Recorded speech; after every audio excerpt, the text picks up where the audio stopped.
امروز نظر میکنیم که سربازان تاجیکستان و اون کسانی که در حکومت تاجیکستان کار میکنند در حکومت دموکراسی کفری، اینها کسایی هستند که با همراه کفر موالات کردند و دوستی کردند.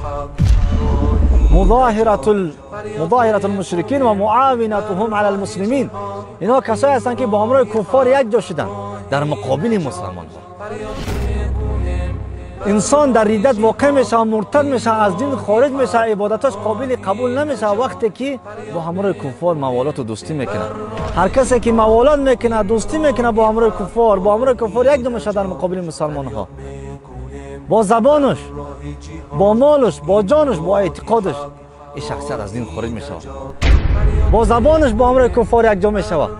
مثل خبرنگارها نگاه کنه که اسلام تحقیر میکنن، مجاهدین تحقیر میکنن و کفر و عملهای کفری را و اشخاص کفری را تعریف و توصیف میکنن.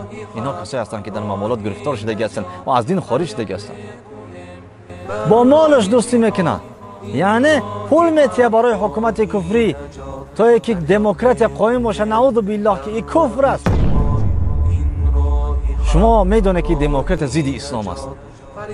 و سوم یکی با بدنش موالات میکنه، یعنی سرباز حکومت کفری میشه، یکی سرباز سلاحش میشه، یکی سرباز نظامی، یا یکی بگیم یا سرباز اعلامیش میشه یا سرباز ادارویش میشه. با بدنش خدمت میکنه برای باقی ماندن کفر. این عملی است که انسان از اسلام بیرون میکنه و مرتد میشه و از اسلام خارج میشه.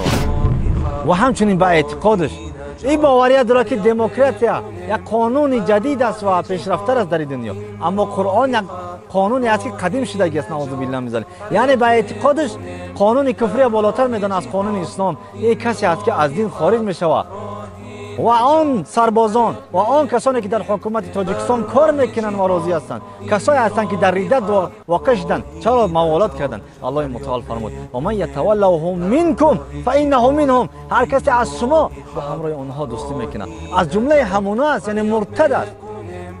آگاه باشید که این حکومتدارا و این کسایی که در حکومت کار میکنن، حکومتدارا طاغوت هستند و کسایی که در حکومت کار میکنن اینها کافر هستند و سربازان شیطان هستند و سربازان طاغوت هستند.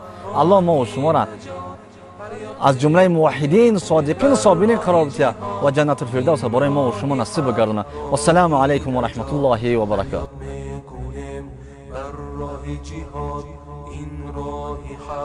راهی نجات فریاد میکنیم.